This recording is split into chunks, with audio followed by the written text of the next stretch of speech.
새색 씨가 겪었던 기괴한 이야기. 여러분들 친구 중에는 자기는 양반의 피를 타고 태어났네. 본관이 어디고 무슨 파의 몇 대 손이라느니 하는 친구들 가끔씩 계신가요? 제 아주 친한 친구 놈 하나도 그런 말을 아주 입에 붙이고 사는 놈이 하나 있습니다. 뭐 그렇다고 하는 짓 자체가 딱히 양반스럽지도 않아서 그 누구도 그 놈의 열통이 얼마나 특별한지는 별 관심이 없습니다. 하지만 그 친구 놈의 할아버지 댁을 가본 사람이라면 그 아무도 그 친구의 거들먹거림이 근거 없는 빈소리만은 아니란 걸 알 수 있습니다. 친구의 할아버님 댁은 그 장소의 이름만 말해도 다들 잘 아실 양반들이 모여 산다는 고장입니다. 거기에다 할아버님 댁 자체를 설명하자면 한마디로 민속촌이라고 하면 딱입니다. 집 건물도 한 채가 아닌 한 채, 바깥채, 부엌, 곡간으로 쓰여졌다는 지금의 창고부터 시작해서 건물이 몇 채씩 따로 지어져 있고 그 모두가 고풍스러운 기와 지붕을 이고 있습니다. 거기에다 담장들마저 기와장을 이고 돌려져 있지요. 지금이야 그 친구와 제가 시간 맞춰 어디 놀러 간다는 게 웬만해선 이루어지기 힘든 아주 대단한 행사가 되어버렸지만 몇 년 전만 하더라도 여름이 오면 꼭 적어도 일주일 정도는 항상 친구놈 할아버님 댁에 가서 부비대다 오곤 했습니다. 도시 생활이 익숙한 저와 친구에겐 솔직히 거길 가도 특별히 신나는 일은 없었습니다. 하지만 어쩐지 둘 다 툇마루에 앉아 소나기 내리는 것만 보며 한나절 시간을 보내도 하나도 안 지겨운 요상한 취향을 가진지라 1년에 한 번 가게 되는 할아버님 댁 방문은 그 집 자체가 저희의 놀이터였던 것 같습니다. 이번에 올리는 얘기는 이 친구의 어머니께서 이 집에 시집 오셨을 때 일입니다. 친구 어머니께서는 시집 오자마자 3달 동안을 주말 부부로 지내셨다고 합니다. 처음에 친구 아버님과 어머님께서는 결혼하시기 전부터 신혼살림을 차릴 집을 보러 다니셨다고 합니다. 여기저기 다녀봤지만 맘에 딱 드는 집은 겨우 하나뿐이었고 그 집도 결혼식 날로부터 3달은 지나야 당시에 살고 있던 사람들이 이사를 나가게 되어 있는 처지였다고 합니다. 하지만 그 집이 이래저래 마음에 드신 친구의 부모님은 그 집을 계약하기로 하고 그 3달 동안 친구의 아버님은 원래 계시던 하숙집에서 계속 직장을 다니시고 친구의 어머님께서는 시댁법도도 배우고 할 겸 시댁으로 내려가서 시어른들과 함께 지내시기로 하셨답니다. 물론 주말이면 친구 아버님께서 기차를 타거나 고속버스를 타고 내려오셨고요. 그렇게 해서 시어른들과 함께하는 신혼생활. 순조로운 2달이 흘러갔습니다. 그 큰 집에는 시어머님과 시아버님, 그리고 당시 결혼할 나이가 안 된 친구의 작은 아버지가 사셨고 집안일을 도우시는 먼 친척벌 되시는 아주머니가 오래전부터 같이 사셨답니다. 친구 아버님 위로는 누님 2분과 장남이신 큰형님 1분이 계시지만 그 당시엔 그 3분 모두가 결혼하셔서 모두 다른 지역에 사시고 계신 터라 시골집은 그 큰 덩치와는 안 어울리는 단촐한 가족 스타일이었답니다. 그리고 새 며느리라고는 하지만 집안일 하시는 분도 계시고 해서 혼자 해야 하는 일거리가 너무 많다거나 한겨울 살 얼음을 깨고 냇가에서 빨래를 해야 하는 시집살이 같은 그런 극적인 일들은 전혀 없으셨답니다. 다만 어른들이 일찍 일어나시고 그에 따라 이른 아침을 드시기 때문에 그 시간 맞추어 일어나셔서 일하시는 아주머니가 아침 식사상 차릴 때 도와야 하는 대목이 그나마 신경을 써야 하는 부분이셨다고 합니다. 시계를 맞춰놓고 주무셔도 새색시가 긴장한 탓이라 항상 일어날 시간보다는 좀 더 일찍 눈이 떠지셨답니다. 하지만 아직 어둑어둑한 새벽에 포근한 아침잠이 너무 달아서 5분만 더 하는 날이 자주 있으셨는데 그늘도 여느 때와 다름없이 딱 5분만 더 누워있자 하고는 자명종 시계를 붙잡고 잠이 살짝 들어 버리셨답니다. 그런데 잠결에 누군가가 아시하고 부르는 소리에 얼른 일어나 보니 정말 딱 5분이 지났더랍니다. 너무 긴장한 탓에 그렇게 누가 깨운 듯 눈이 떠졌나 하셨기에 방금 전 자기를 부르던 소리도 잘못 들은 거라고 생각하셨답니다. 그리고 며칠 후 이번에는 그냥 새벽잠에 푹 빠져 있는데 또다시 누군가 아시하고 부르는 소리에 눈이 확 떠졌답니다. 시계를 보니 일어나려고 했던 시간보다 20분 정도 더 흘렀고 시계가 울렸었음에도 자신도 모르게 자명종 소리를 꺼버린 듯 소리를 멈추게 하는 버튼이 눌러져 있더답니다. 누군가 깨우는 그 소리가 아니었다며 아침부터 새 며느리가 시어른들께 눈치 아닌 눈치를 보게 될 뻔했지요. 하지만 이번에는 그 소리가 처음도 아니고 해서 너무나 이상한 마음에 문도 열어 바깥도 살펴보고 했는데 정말 아무도 없더라는군요. 더구나 아무리 그때가 지금보다는 몇십 년 전이지만 아씨라는 호칭이 쓰이던 시절도 아니었기에 너무 신기하고 이상해서 그 일을 집안일 하시는 친척 아주머니께 말씀드렸다는군요. 하지만 그 아주머니는 새댁이라 너무 긴장을 한 탓에 새벽잠이 얕아져서 그런가 보네 하시더랍니다. 하지만 제 친구의 어머니께서는 그 이상한 기분을 도저히 떨칠 수가 없더랍니다. 처음 듣지만 아주 부드러운 목소리로 갓 시집 온 자기가 늦잠을 자지 않도록 깨워주는 그 목소리가 신기하고 고마우면서도 한편으로는 오싹하기까지 하셨답니다. 그 정도까지만이었다면 아마 제가 이 얘기를 제 친구로부터 전에 듣지도 않았거나 친구로부터 그 얘기를 들은 후 지금껏 제가 기억도 못했지 말입니다. 처음도 아니고 두 번째로 듣게 된 그 아씨라고 부르는 소리. 그 덕분에 들어온 지 갓 2달 된 새며느리는 실수를 모면했지만 도대체 그 소리가 어디서 난 건지, 정말 그 소리 자체가 있긴 했던 건지, 있다면 누가 왜 자기를 늦잠 자게 되는 실수를 할 때마다 구해주는 건지, 친구 어머님은 한동안 궁금하고 답답하고 겁도 나고 머릿속이 아주 복잡하셨답니다. 시집 온 지 얼마 안 된지라 마음속에 있는 도깨비 방망이 얘기 같은 걸 시어른들께 꺼내놓고 얘기할 수 있는 입장도 아니었고 집안일 하시는 아주머니 말씀대로 자신이 항상 긴장을 해서 그런 건가 하면서 속으로만 담아두고 며칠을 보내셨답니다. 그러고는 한 일주일 후에 계획대로라면 제 친구 아버님이 주말을 맞아 시골집으로 내려오셔야 했지만 한 달만 지나면 이사 들어갈 집에 도배하는 일이며 계시던 하숙집의 이삿짐 정리 등으로 그 주말은 내려오지 않으시기로 했답니다. 그 대신 새색시 되시는 제 친구 어머니께서 오랜만에 서울로 올라가서 주말을 보내시고 가신 김에 벽지도 고르시고 이사 준비를 도와주시고 계시는 친정어머니도 만나고 오시기로 하셨습니다. 시집 가신 후 처음 가지는 나들이가 되는 셈이었습니다.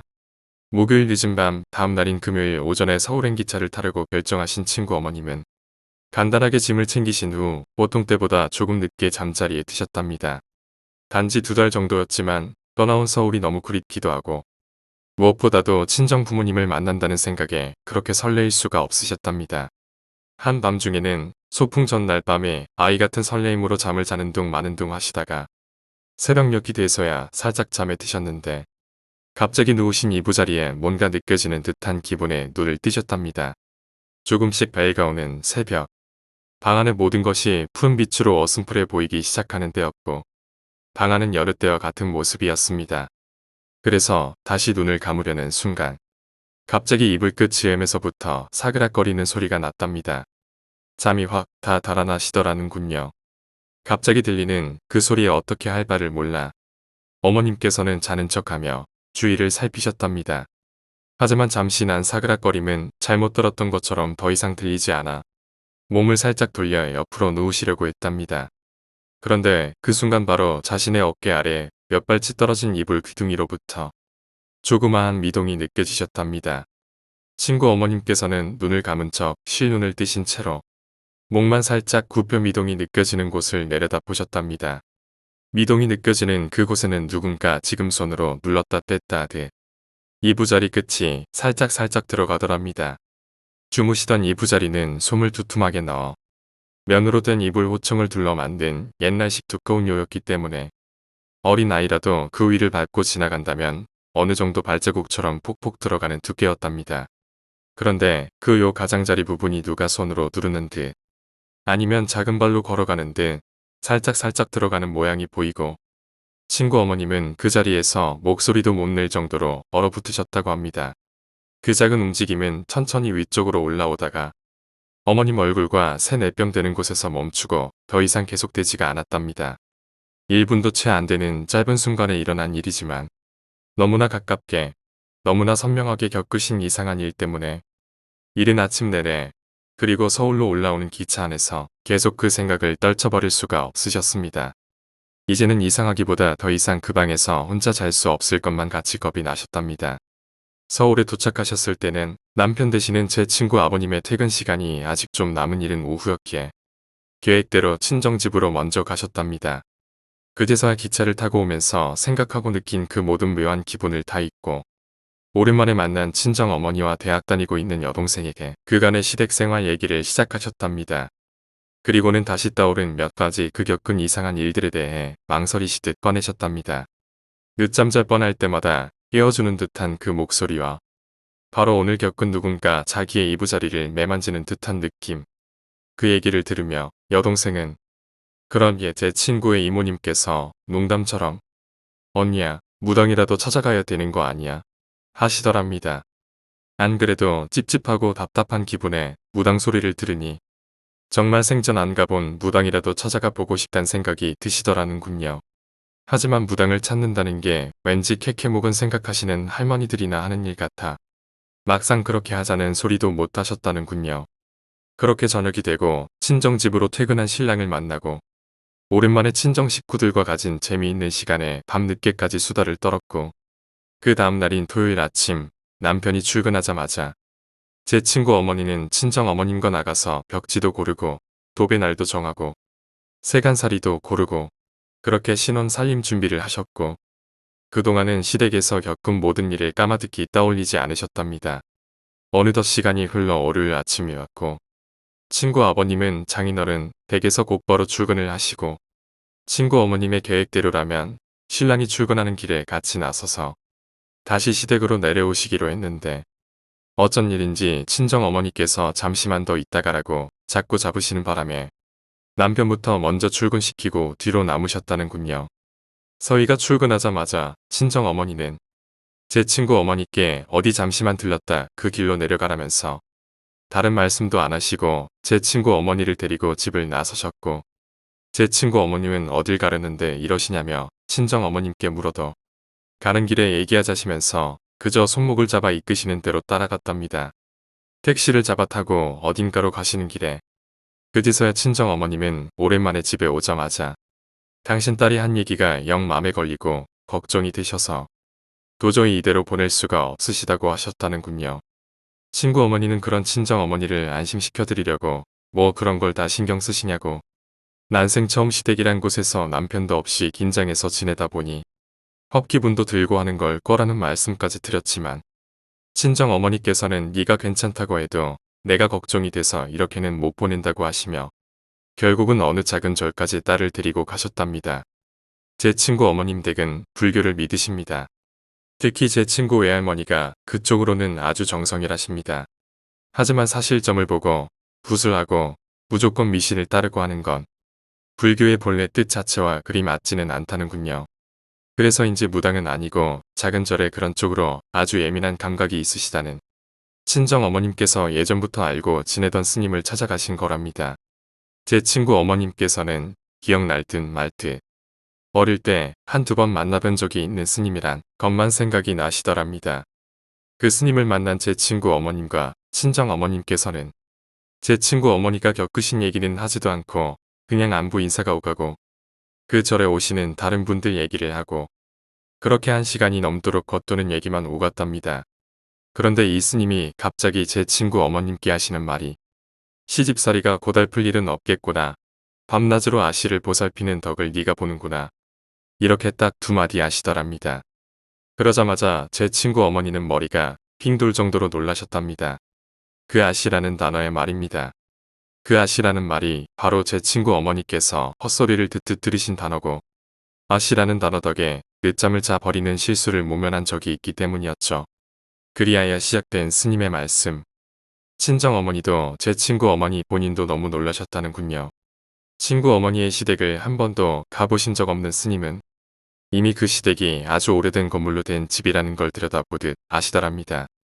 그러시면서 바로 앞에 앉아 겁을 잔뜩 먹고 계신 친구 어머님을 보시면서 걱정할 것 없다. 널 해코지 하려는 게 아니고 널 돕기만 하려는 불쌍한 것이니 겁먹지 말고 내가 하는 대로 듣고 따라서 부천에서 떠도는 영혼 하나 좋은 데로 보내주자 하시더랍니다. 그러고는 스님은 가부좌를 틀고 앉으셔서 눈을 지긋히 감으시고 나직하게 연불을 올리시더랍니다.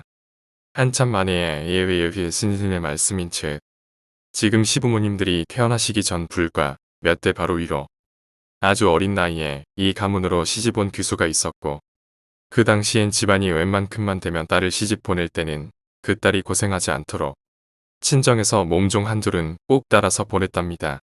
그래서 이 어린 교수가 시집을 왔을 때도 이 애기 아씨보다는 나이가 좀 더 많은, 하지만 지금으로 하면 그마저도 어린 계집아이에 불과한 나이의 몸종이 따라왔고, 이 착하고 의리 있는 몸종 아이는 자기가 모시던 애기 아씨가 시집을 가는 통에 자신의 부모마저 뒤로하고 이 아씨를 따라와 섬겼답니다. 하지만 무슨 일인지 이 몸종 아이가 아씨를 평생 섬기지 못하고 아씨보다 먼저 저 세상으로 갔다는군요. 그래서인지 이 몸종은 저 세상으로 가는 다리를 훌쩍 건너지 못하고 죄송한 마음이 남고 애기 아씨를 걱정하는 마음에 그 집을 맴돌면서 아씨를 찾고 있었다는군요. 그러면서 세월은 흐르고 또 흐르고 어떻게 해서 제 친구 어머니가 그 집으로 시집을 가시고 우연하게도 그 아씨를 찾아 헤매던 영혼은 제 친구 어머니가 다시 돌아온 그 애기 아씨라고 믿고 예전처럼 애기 아씨를 섬기기 시작했답니다. 아직 어린 나이라 한참 아침 잠이 많았을 애기 아씨를 새벽마다 깨우고 바로 곁에서 아씨를 돌보고 있다는 겁니다. 스님은 미련이 너무 크게 남아 이승을 떠도는 이 착한 영혼을 굴을 보내줘야 한다고. 그러려면 뭔가 매개체가 있어야 하는데 그걸 찾지 않고는 이 영혼은 끝까지 구천을 떠돌아 몸종 노릇만 하며 이 세상에 다시 태어날 기회를 얻지를 못한다고 하셨답니다. 그걸 찾고 그 뒤처리를 해야만 그 영혼은 이 세상을 떠날 수가 있을 것이라고. 하지만 그 몸종과 그 애기 아씨가 이 세상을 떠난 이후로 몇 번이나 대가 바뀌어 사람들이 살았던 이 집에서 어떻게 이 몸종과 연관된 무언가를 찾느냐 하는 거였습니다. 친구 어머니는 스님께 과연 그런 게 처음부터 있기나 하겠느냐는 질문을 하셨답니다. 스님은 그 매개체가 없고서는 이 몸종이 이렇게 남아 떠도는 것 자체가 더 이상한 일이다 싶을 정도로 분명 어딘가에 이 몸종 아이와 관련된 무언가를 찾을 수 있을 것이라고 하셨답니다. 그렇게 밑도 끝도 없는 방도를 갖고 시댁으로 돌아온 제 친구 어머니는 그날부터 틈만 나면 오래된 문갑이며 옷장도 열어보고 이방 저방 보물찾기를 하셨답니다. 사실 자기를 해치려 하는 게 아닌 것도 알았겠다. 별로 겁낼 것도 없어. 그 보물찾기가 게을러지기도 했지만 그래도 그 어린 계집아이의 떠도는 영혼을 생각하니 그렇게 불쌍하게 느껴질 수가 없으시더랍니다. 선택도 없이 네 집 몸종으로 태어나서 일하다가 아직도 부모 품에서 보호만 받을 어린 나이에 집에서 모시던 애기 아씨를 따라 부모 형제까지 뒤로하고 먼 고장으로 따라왔을 이 아이를 생각하니 너무나 불쌍하고 가슴이 아파서 이젠 반드시 이 아이를 편하게 쉬게 해주고 싶다는 마음이 드셨답니다. 그리고 한편으론 이것이 자기의 업보인 것 같기도 하고 자기가 꼭 해줘야만 한다는 느낌이셨답니다. 그러던 중에 하루는 예전에 곳간으로 쓰던 지금의 창고에서 그 보물찾기를 하셨는데 그곳은 명절 때만 쓰는 가문 대대로 내려오는 상과제사 물건들, 병풍이며 말이 창고이지 시아버님의 각별한 관리 아래 아주 깔끔하게 정리정돈된 가문의 박물관이나 다름없는 곳이었답니다. 그 관리는 제가 거길 놀러갈 때까지 계속되었습니다. 정말 창고라기보다는 소박한 전시장 같을 정도로 깨끗합니다. 그런데 친구 어머니 눈엔 구석에 자리 잡은 뒤지라고 불리는 나무로 된 큰 쌀통이 띄더랍니다. 요즘은 물론이려니와 제 친구 어머니가 시집 가신 그 당시만 하더라도 웬만한 대가족 아니고는 아무도 그렇게 큰 통에 쌀을 넣어놓고 먹는 가족이 없었기에 그 뒤주는 언젠가부터 곳간에서 다른 작은 물건들을 올려놓는 선발의 역할을 하고 있었답니다. 그런 뒤주가 친구 어머니 눈에 띄긴 했지만 그 뒤주 자체던 그 위에 올려진 잔잔한 물건이며 그 어느 것도 그 몸종 아이와 연관돼 보이는 것은 하나도 없더랍니다. 그런데 그날 밤 제 친구 어머니의 꿈에서 그 뒤주를 다시 보셨답니다. 꿈속의 친구 어머니는 그 뒤주를 향해 창고로 걸어 들어가셨답니다. 정말 특별할 것 없는 꿈이고 바로 같은 날 본 오래된 뒤주가 꿈에 다시 나오는 것도 특별하지도 않는데도 아침 내내 그 뒤주에 왠지 자꾸 마음이 가시더랍니다. 그래서 다음날 다시 그 창고로 들어가신 어머니는 혹시나 하는 생각에 뒤주 위에 얹혀진 이것저것 작은 물건들을 다 내리고 뚜껑 같은 부분을 들어 올려보셨답니다. 뚜껑이 열리고 오래된 나무의 특유한 냄새가 코를 찌르고 어른 허리까지 오는 그 깊숙한 뒤주 안을 들여다봤더니 그 안에는 시아버지가 넣어두신 듯한 신문지에 쌓인 뭉치들 그리고 두른 한지 같은 것에 쌓여있는 실타래 옛날에 술을 놓을 때 쓰던 둥그란 솥틀 그리고 손잡이가 달린 나무 상자가 하나 있더랍니다.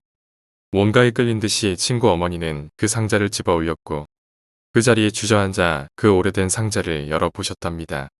그 아주 오래된 듯한 상자를 여니 그 안은 한지로 곱게 발라져 있고 이 상자 전체가 바느질 할 때 쓰는 작은 물건들을 넣어두는 바느질통이라는 걸 금세 알 수 있게 이미 색이 바래버린 천을 겹겹으로 해서 만든 작은 골무, 녹스럽지만 이쁜 모양의 작은 가위, 실을 감아 둘 때 쓰는 듯한 나무로 만든 작은 패, 그리고 아직도 바늘이 꽂혀있는 천으로 만든 손바닥만한 바늘 꽂이가 있더랍니다. 하지만 그 바느질통이 언제적 것인지도 잘 모르고 워낙 옛 물건들은 잘 관리하시는 시아버님 덕에 사실 이 바느질통이 얼마나 오래된 건지도 알 수가 없게 보관이 잘 되어 있더랍니다. 하는 수 없이 그 바느질통을 그대로 챙겨 들고 나와 시아버님께 여쭤봤답니다. 속 사정을 모르시는 제 친구의 할아버님께서는 며칠 동안 그렇게 집안을 돌아다니며 뒤지더니 결국은 그거 하나 건졌냐며 며느리가 정말 보물찾기라도 한 줄 아시더랍니다. 친구 어머니는 시아버님께 이것저것 물어 결국 이 바느질통이 시아버님의 할머님이 대물림 받아 쓰시던 술을 놓을 때 쓰는 바느질통인 거라는 것을 알아냈고 그 이후에는 집안에 수 놓기에 솜씨 있는 여자들이 없어 할머님이 쓰시던 물들인명 주실 타래며 바느질통 자체를 곳간 안에 모셔뒀다고 하셨답니다. 그러다 뒤주 안에까지 들어가게 된 거고요. 하지만 아무리 생각해도 그 어떤 물건이 몸종 아이를 이승에서 떠나보내게 해줄 매개체인지 알 수가 없었다는군요. 이 바느질통은 그저 옷이나 깁는 바느질을 할 때 쓰이는 게 아닌 양반댁 교수들이 점잖게 앉아 비단에 술을 놓을 때나 쓰는 바느질통이기에 이 바느질통의 주인도 그 몸종 아이일 수가 없는 거고요. 그런데 갑자기 손이 가는 물건이 있었는데 바로 천으로 만든 바늘 꽂이였답니다. 이게 어떻게 보면 조그마한 베개처럼 통통하게 생겼는데 솜 같은 걸 빵빵하게 넣고 바느질 실담으로 기어 만든 물건입니다. 바늘을 쓰면서 잃어버리지 않도록 꽂아두고 쓰는 겁니다. 정말 뭐에 홀리듯 그 바늘 꽂이를 두 손으로 붙잡고 바느질된 부분을 가운데로 두고 실땀이 조금 뜯기도록 잡아당겼답니다. 실땀이 한두 개 뜯겨지니 몇 땀 더 뜯어지는 건 더 쉬워서 손가락이 하나 정도 들어갈 만한 구멍이 나고 거기에서 삐져나온 건 새카만 머리카락 뭉치였다는군요. 저는 나중에서야 안 거지만 요즘 바늘은 스테인레스로 된 게 많아 녹도 잘 안 쓴다는군요. 하지만 옛날 그 시절의 바늘은 흙기름과 머리기름을 발라가면서 바느질을 해야 할 만큼 매끈하지도 않고 오래 두면 녹까지 슬기 때문에 사람 머리카락을 잘라 모아 만든 바늘 꽂이에 바늘을 꽂아두고 썼답니다. 친구 어머니가 홀린 듯 찾아낸 것도 바느질통 자체가 아닌 바늘 꽂이 안에 머리카락이었고요. 솔직히 아직까지도 그 머리카락이 누구의 것인지는 아무도 모릅니다. 하지만 제 친구 어머니는 그날 바로 그 바늘 꽂이를 통째로 담벼락 아래에서 태우셨답니다. 그리고 맘속으로는 잘 가세요. 다음에는 편안한 팔자로 꼭 다시 태어나세요. 빌고 또 빌으셨답니다. 정말 그 머리카락이 누구의 것인지는 아무도 대답할 수 있는 사람이 없습니다. 제 친구 할아버지의 할머님 되시는 분이 그걸 마지막으로 쓰셨다는 것밖에요. 어쩌면 그 할머님이 바로 그 어린 나이에 시집온 애기 아씨였을 수도 있고 그분을 따라온 몸종 아이가 비단실로 술을 놓고 있는 애기 아씨 옆에서 재미삼아 자기 머리카락을 조금씩 잘라 모아 바늘 꽂이 하나를 만들었을 수도 있고요. 자신보다 먼저 이 세상을 떠난 어떻게 보면 친정 식구이기도 한 그 몸종 아이를 생각하며 그 아씨는 나이가 들어 할머니가 되도록 그 바늘 꽂이를 간직해두며 써줄 수도 있고요. 무서운 얘기만 기대하셨다면 죄송합니다. 제가 친구와 함께 친구네 할아버지 댁에 갔을 때 들려준 얘기를 아직도 가끔 떠올립니다. 오늘 이야기는 여기까지입니다. 오늘 이야기가 재미있으셨다면 구독과 좋아요, 댓글 부탁드립니다. 댓글은 저에게 큰 힘이 됩니다. 감사합니다.